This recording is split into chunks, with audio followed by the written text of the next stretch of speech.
นะครับผู้ไตโฮอาลีมหาวิทยาลัยกรุงเทพธนบุรีนักชกจากไนจีเรียเจอกับผู้ชิงชาวฟิลิปปินส์มาถึงถนนบรมแห่งนี้นะครับมีฝนตกช่วงโอ้ยโดนบวกโอ้โหนักเลยครับ Matanda na at di na daw kaya pang makapatama ng suntok itong ating kababayan. Ganito, ilarawan ng Nigerian itong Pinoy na si Leonardo Doronio sa kanilang naging laban. Bukod sa malaking premyo at kasikatan na naman na makukuha nitong kalaban, hindi binigyan importansya nito ang ating manok pagdating sa laban.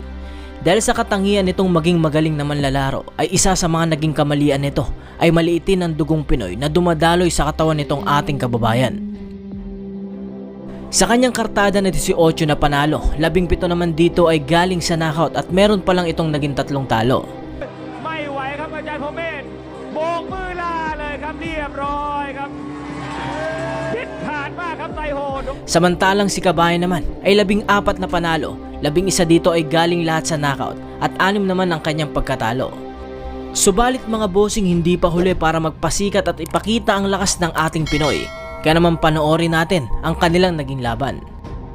Agresibo agad sa unang round itong kalaban at hindi rin naman nagpapatalo itong si Kabayan. Nakikipagsabayan din talaga at panoorin ninyong maigi kung paano nakakabilib ang galaw nito nang mapaupo niya ang kalaban. คือคู่นี้นะครับผู้ไตโฮอาลีมหาวิทยาลัยกรุงเทพธนบุรีนักชกจากไนจีเรียเจอกับผู้ชิงชาวฟิลิปปินส์ 32 ปีนะครับเป็นชาวไนจีเรียแต่ว่ามาชนะ 18ครั้งนี้นี่แหมคือถือว่าในระดับนานาชาติอีกครั้งนะครับหลังจากที่ครั้งแรกนี่เสมอไปส่วนขณะที่ผู้ชกชาวฟิลิปปินส์นะครับอายุ 27 ปีนะครับสถิติการชกนี่ 32 ครั้งดูว่าประสบการณ์นักมวยฟิลิปปินส์นี่เยอะกว่า ครับก็ต้องบอกว่าเป็นฟุตแหมจังหวะนี้เสียหลักลื่นล้มกันไปครั้งที่2นะแล้วว่าต้องบอกว่าครั้งนี้มีความมุ่งมั่นเป็นอย่างมากครับไตโฮอาลีได้ฟิตซ้อมที่มองเทพธนบุรีแห่งนี้ด้วยนะครับก็ถือว่าเป็นเจ้าถิ่นเจ้าบ้านนะครับน้ำเงินนั้นจากฟิลิปปินส์กรรมการผู้ชี้ขาดเฉลิมประหยัดทรัพย์ครับคือไอ้ต้องดูชั้นดูเชิงนะครับซ้ายกับขวาแชมป์รุ่นไลท์เวทนะครับของ WBA ครับเอเชีย135ครับออกสตาร์ท135นะครับแล้วคู่ต่อไปดูเจ้าขาวครับธีรชัยแฟนๆรอดูผลงานแรกเลยทีเดียวครับเล่นกันหนักๆเล่นกันแรงไตโฮมวยซ้ายครับชนะชูนะครับท่านประธานมหาวิทยาลัยกรุงเทพธนบุรีก็ติดตามนะครับ2เส้นวันนี้จะอยู่ที่กรุงเทพหรือจะไปฟิลิปปินส์นะครับมาถึงถนนบรมแห่งนี้นะครับมีฝนตกช่วงโอ้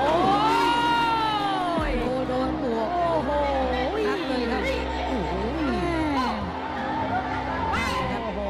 นี่นะครับเจ็บแปดครับโดนเจ้าบ้านโดนไป1 นับแล้วครับเอาละครับยังกับฟุตบอลไทยครับโดนไปก่อนครับจะตีกลับตื่นขึ้นได้หรือเปล่าช่วงปลายยกยังไม่พ้นวิกฤตครับยังไม่พ้นวิกฤตเราทำจะช่วยไหมครับโอ้สวนกันแล้วสวนโอ้โหแทนไม่ได้ยินครับ Pagsapit na ikalawang round, sabik na sabik itong kalaban na makabawi sa kanyang pagkabagsak dito sa ating Pinoy. เน้นซ้ายหนักๆครับน็อกได้มีทิปพิเศษจากเสือ11 ตัว 3,000 บาทลุ้นกันต่อนะครับวันนี้ออกสตาร์ทด้วยความตื่นเต้นนะครับอย่างที่ผมเรียนไว้มาหนักๆครับซ้ายของฟิลิปปินส์มาพร้อมกับพักพิรุณคะแนนคืนได้ใหญ่สมชื่อครับทั้ง2คู่130แต่ว่ายกที่แล้วนี่เราพลาดไปโดนฮุกซ้ายก่อน เป็นบทเรียนแล้วครับไปพะวงหมัดหลังโดนซ้ายหน้าตบคว่ำเลยครับทางด้านของไตโฮคุณกิติพงศ์แต่ตอนนี้ดูเหมือนว่าจะเอาคืนเลยครับโอ้ยซ้ายเข้าที่บริเวณลิ้นปีกกับตัวงอเหมือนกันครับโยนาโดคือหรือจะเสียอีกครับ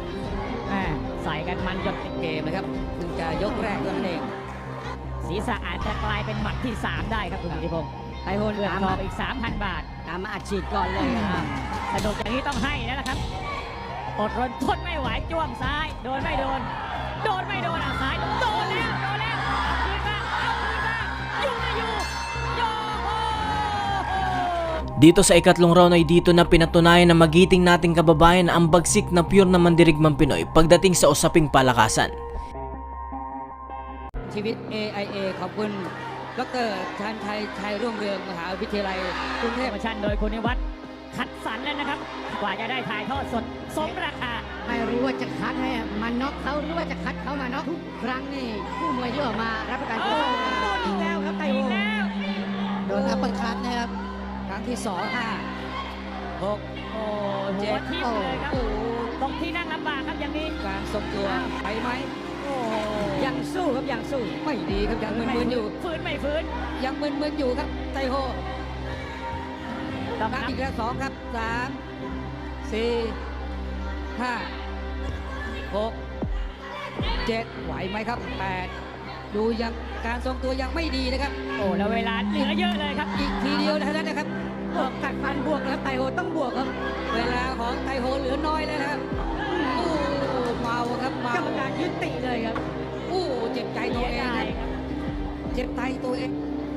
ชมทั้งหมดครับที่เกิดขึ้น เป็นภาพช้าช่วงจังหวะที่ไทโฮได้ใจนะครับเพราะต่อยเริ่มโดนแต่สุดท้าย Ilang beses na paluhod ang kanilang sinasambang pambato sa kamao ng Pinoy na si Leonardo Doroño. ผู้ท้าชิงชาวฟิลิปปินส์ครับตอนนี้นะครับ แล้วหลังจากนั้นครับอาการทรงตัวไปอยู่กับเนื้อกับตัวแล้วครับกรรมการ ในการจัดการแข่งขันท่านดร.ชาญชัยชัยรุ่งเรืองนะครับท่านนี้ไม่ต้องห่วงเลยนะครับในเรื่องมวย แล้วก็อยู่ในหัวใจตลอด Kung isa ka sa mga nagkagusto sa ating tampok ngayon, ay malaya kang kalembangin ng kampana upang makasama kita sa panonood ng mga laban ng ating mga Pinoy boxer.